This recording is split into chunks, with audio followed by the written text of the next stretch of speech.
Hey guys, welcome back to the channel. আর যারা নতুন আছো তারা চ্যানেলটিকে সাবস্ক্রাইব করে নিও আর পাশে রাখা যে বেল বাটনটা আছে সেটা কিন্তু প্রেস করতে একদম বলো না। তো বন্ধুরা, প্যানোরামা ডকুমেন্টারির থ্রুতে বাংলাদেশের নানান রকমের জায়গার ভিডিও দেখছি আর তোমাদের সবার খুব পছন্দও হচ্ছে। তো আজকে যে জায়গাটার ভিডিও দেখবো সেটা হচ্ছে ময়মনসিং। তো ময়মনসিং এর ব্যাপারে নাম শুনেছি আমি, জায়গাটা কিরকম কোনো আইডিয়া নেই। তো আজকে ভিডিও থ্রুতে দেখবো। তো চলো আর কথা না বাড়িয়ে ডাইরেক্ট ভিডিওতে যাই, তারপর নয় তোমাদের সাথে কথা হবে। তো ভিডিওটা শুরু করি, চলো শুরু করা যাক। গ্রামীণ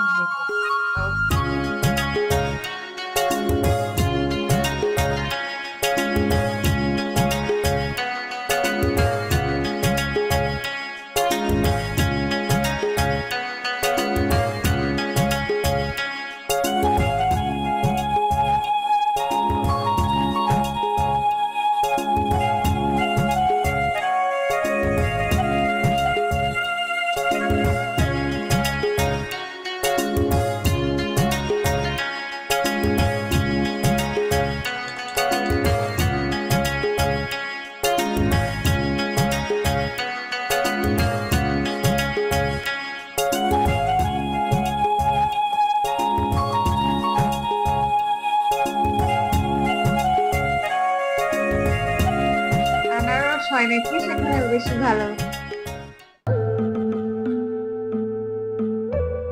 সবুজ কুঞ্জে ঘেরা বিশাল বনরাজির এই শোভা প্রশান্তি এনে দেয় দৃষ্টিতে।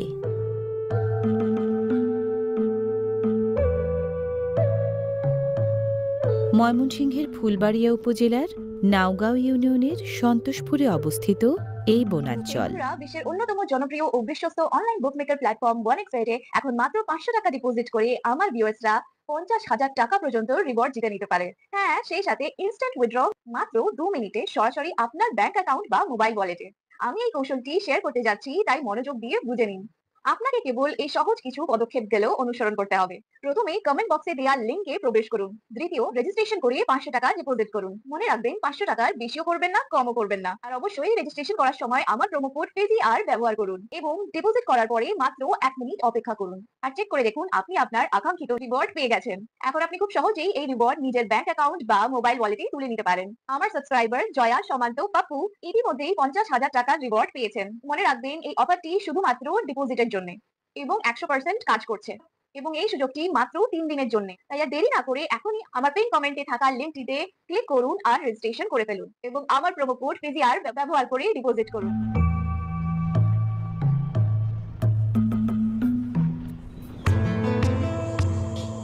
সবুজ বনায়ন ও শালগজারি সমৃদ্ধ এই বনের প্রাকৃতিক সৌন্দর্যে মুগ্ধ হবে যে কোনো প্রকৃতিপ্রেমিকের মন।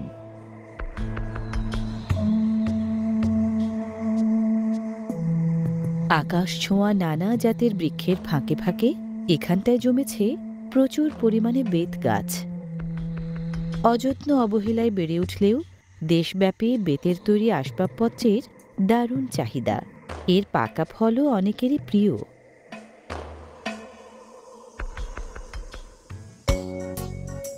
নানা জীববৈচিত্র্যে সমৃদ্ধ সন্তোষপুরের এই প্রাকৃতিক বনাঞ্চলে বানরের দাপটটাই সবচেয়ে বেশি।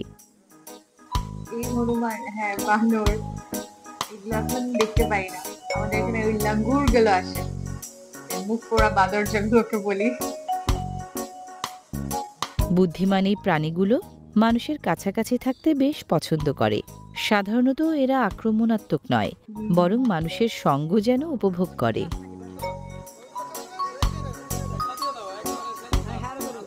দুষ্টুমি, বাদরামি বা খুনসুটিতে এই প্রাণীগুলোর জুড়ি মেলা ভার। বেড়াতে গেলে এখানকার বানরগুলোকে খাবার খাওয়ান পর্যটকরা। বনে আগের মতো খাবার না থাকায় মূলত খাবারের আকর্ষণেই এরা মানুষের সঙ্গ পেতে চায়।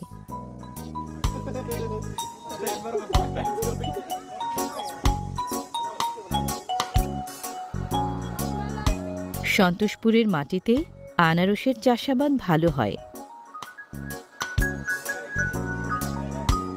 দর্শনার্থীদের সাথে সদ্ভাব বজায় রাখলে খাবার মেলে, এই সত্যটা জানে এখানকার শাখামৃগের দল।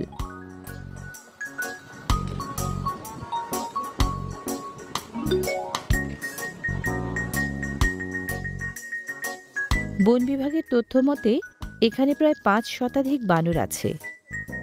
বাপরে!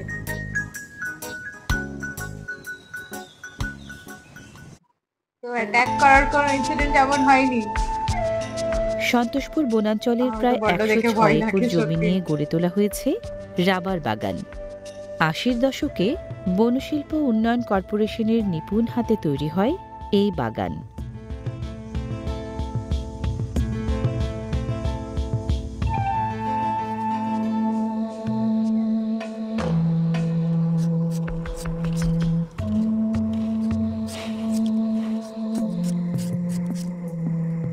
বাগান থেকে সংগৃহীত রাবারের কষ এখানেই প্রক্রিয়াজাত করা হয়। এই কষের গন্ধে এখানকার বানরগুলো রাবার বাগান এড়িয়ে চলে বলে দাবি স্থানীয়দের।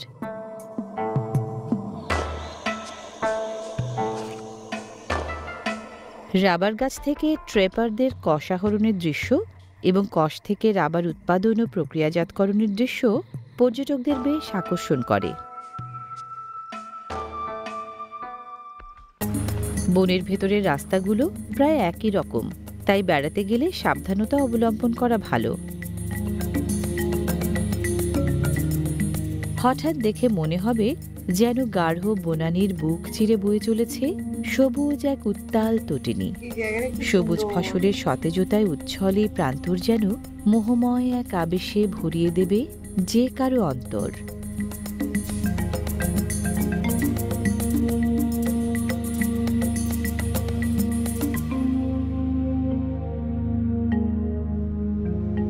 প্যানোরামা ক্রিয়েটরস টিমের এবারের যাত্রা ফুলবাড়িয়া উপজেলার সন্তোষপুর ইউনিয়নের সন্তোষপুর গ্রাম।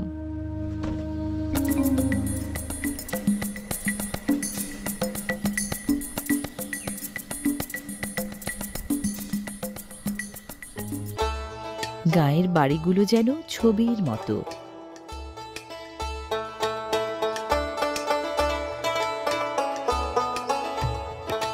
এ বাড়ির আনাজ ও বাড়ির কানাজ জুড়ে নানান বাহারি ফুলের সমারোহ।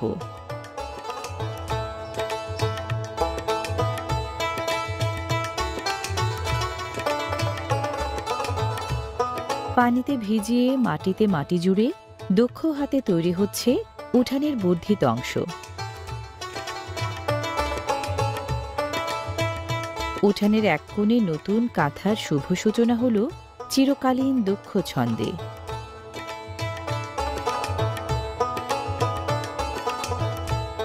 যেন নিয়ম মেনেই চলছে আটপৌরে নানা সংসারী কাজের টুকিটাকি। লাল হয়ে আসা শুকনো মরিচগুলোতে মমতার হাত বুলিয়ে দিলেন গৃহকর্তা।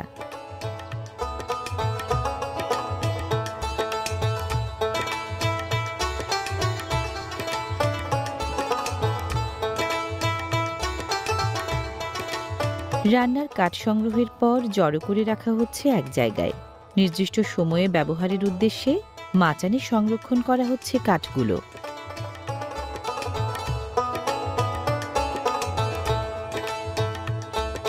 গৃহপালিত পোষ্যদের কাতারে কবুতরের স্থান খানিকটা উঁচুতে।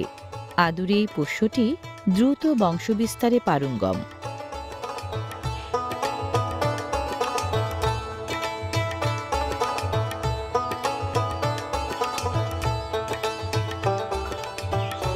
বাড়িতে পোষ্য থাকবে আর সেই তালিকায় মুরগি থাকবে না, তা কি হয়? মুরগি, হাঁস।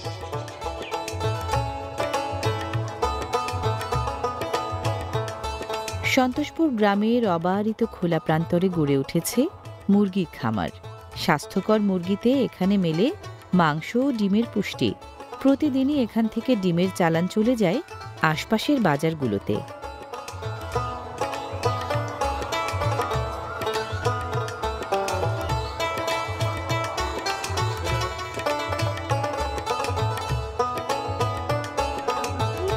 কর্মক্ষম হাসি খুশি মানুষগুলোর কাছে বয়স যেন একটি সংখ্যা মাত্র।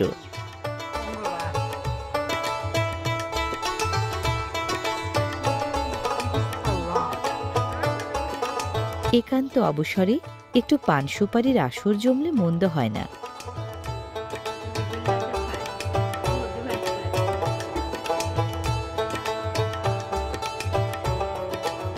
আসর ভঙ্গ, এবার ঘরে ফেরার তাড়া।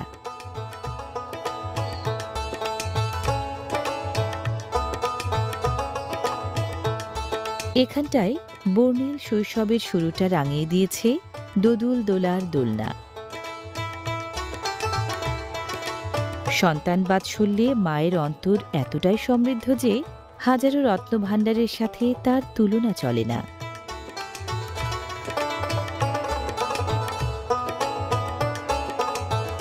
শিশুদের এই উচ্ছল চপল চাঞ্চল্য একান্তই সহজাত, এ যেন অদম্য।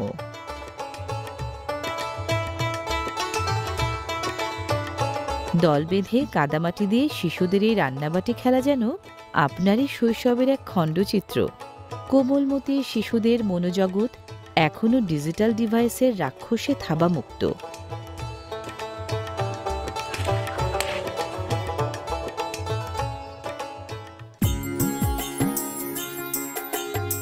ভূগর্ভস্থ পানি তোলার বিশেষ এই যন্ত্রের স্থানীয় নাম টান টিউবওয়েল। টেনে টুনে পানি তুলতে হয়, তাই হয়তো বিশেষ এই নামের বাহার।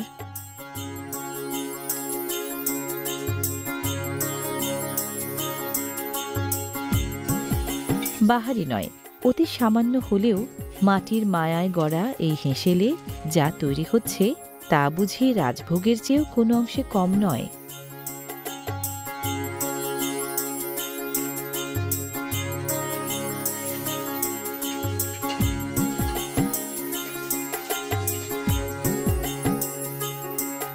খুব সাধারণ, তবু যেন মহা তৃপ্তি নিয়ে পাত পেতেছেন এই মাটির সন্তান।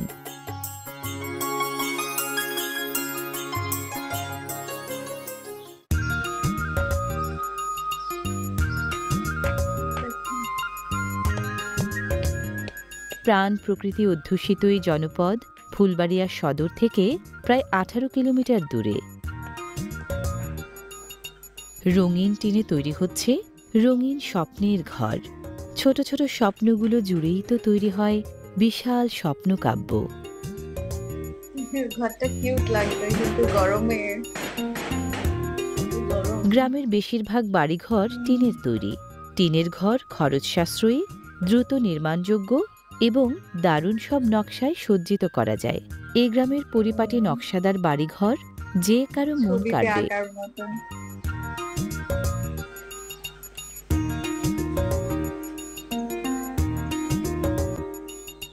গাছে গাছে থোকায় থোকায় যেন আম নয়, বাতাসের দোলনায় দুলছে সবুজ রসগোল্লার ঝাড়। অসময়ের বাতাবি লেবুও যেন লাবণ্যমাখা স্নিগ্ধতা ছড়িয়ে নিজেকে আকর্ষণীয় করে তুলেছে।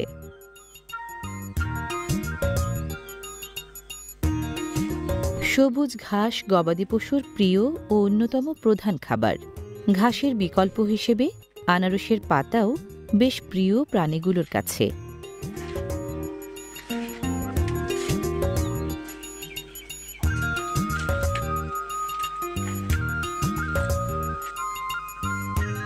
গৃহপালিত গবাদি পশুর মধ্যে দুধ মাংসের জন্য গরুর জনপ্রিয়তাই সম্ভবত সবচেয়ে বেশি। তবে ধৈর্যশীল প্রাণীর খেতাব পাওয়া মহিষও কম জনপ্রিয় নয়। কুড়ালের কোপের ফেরে পড়ে কাঠের এই গুড়িনি জ্বালানি হিসেবে পরিচিতি পাবে শিগগিরই।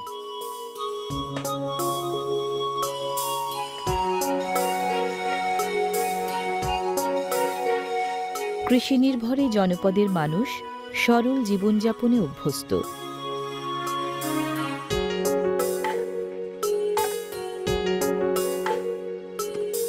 দৈনন্দিন জীবনে কঠোর পরিশ্রমী মানুষগুলো কোনো না কোনো কাজে মেতে থাকেন একান্ত অনুরাগীর মতো।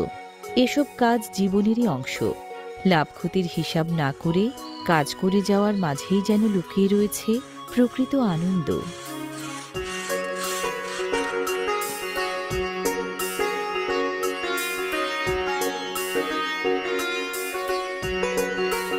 শালগজারের বন থেকে গাড়ি বোঝাই করে কুড়িয়ে আনা এই পত্ররাশি জ্বালানি হিসেবে দারুণ উপযোগী। বিনে পয়সায় মেলে, কেবল কুড়িয়ে নিলেই হলো।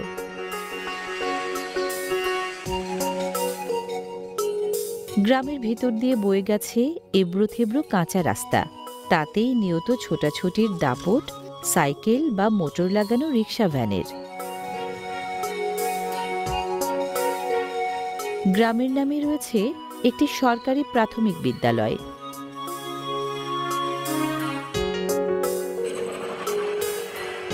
মাটিয়াল রাস্তার ধারে ছোট্ট এই চায়ের দোকানটিতেই চলে গ্রামীণ আড্ডার চিরচেনা আয়োজন। এইখানে বসে সবাই পলিটিক্স এর সব আড্ডা করে।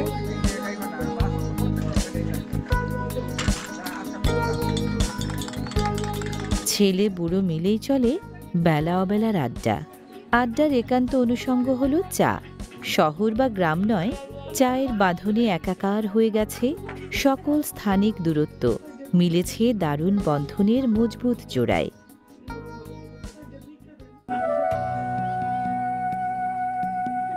বাড়ির আশেপাশে রোপিত কাঁঠাল গাছে শোভা পাচ্ছে গ্রীষ্মকালীন রসালো ফল কাঁঠাল।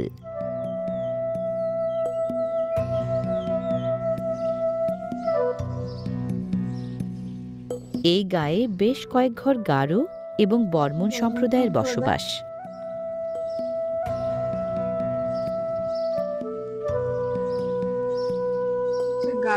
গারোরা প্রকৃতিগতভাবে মাটির খুব কাছাকাছি থাকতে পছন্দ করেন। একই কারণে নিজেদের বাড়িঘরও মাটি দিয়েই তৈরি করেন তারা। মাটির বাড়ি হলেও পরিচ্ছন্ন পরিপাটি করে রাখে বলে বাড়িগুলোকে ছবির মতো মনে হয়। সন্তোষপুর গ্রাম হলুদ চাষের জন্য বিখ্যাত।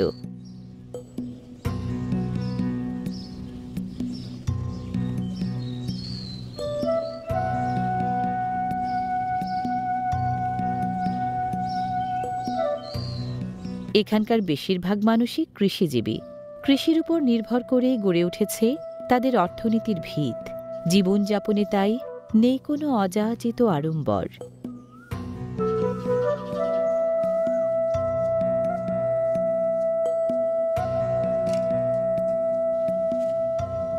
এই জনপদকে হলুদ, কলা আর আনারসের বাথান বলা হয়।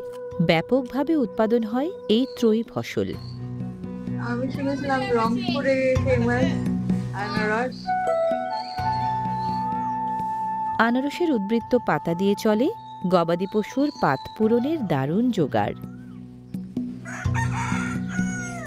বাড়ি বাড়ি পশুপালনের রীতি যেন গায়ের এক অনন্য বৈশিষ্ট্য। কুলা দিয়ে চাল ঝাড়ার এই দৃশ্য এখন আর খুব একটা দেখা যায় না। আগে দিদারা করতো। বন্ধুরা, আজকের ভিডিওটা দেখতে সত্যিই আমার দারুণ লাগছিল, একদম সিনারির মতন লাগছিল ঘরগুলো। আজকে আমি ল্যান্ডস্কেপের ব্যাপারে বলবো না, আমার ঘরগুলো বেশ দেখতে সুন্দর লাগছিল, টিনের যেভাবে বানানো, যেরকম আমরা নর্মালি ড্র করি, যারা আঁকতেও ভালো জানে না তারাও কিন্তু ওরকম ধরনেরই ঘর বানায়। তো দেখে খুব সুন্দর লাগছিল জিনিসগুলো, আর কিছু নতুন জিনিসও জানতে পারলাম আনারসের ব্যাপারে। আমি ভাবতাম রংপুরে হয়তো ফেমাস বাংলাদেশের আনারস, কিন্তু এখানে জানলাম এখানেও খুব ভালো পরিমাণে উৎপাদন হয়। তো তোমরা কারা কারা তো তোমরা আমাকে নিশ্চয়ই কমেন্ট সেকশনে জানিও যে কারা কারা সন্তোষপুর বা ময়মনসিংহ থেকে দেখছো। আর ভিডিওতে যেই প্রাথমিক বিদ্যালয় দেখলাম সেখানে কেউ কি পড়েছো সেটাও কিন্তু কমেন্ট সেকশনে জানিও। তো তোমাদের সাথে দেখা হবে আবার অন্য কোনো ভালো ভিডিও নিয়ে। ততক্ষণের জন্য নিজের খেয়াল রেখো আর নিজের আশপাশের লোকেরও একটু খেয়াল করো। So bye bye and take care.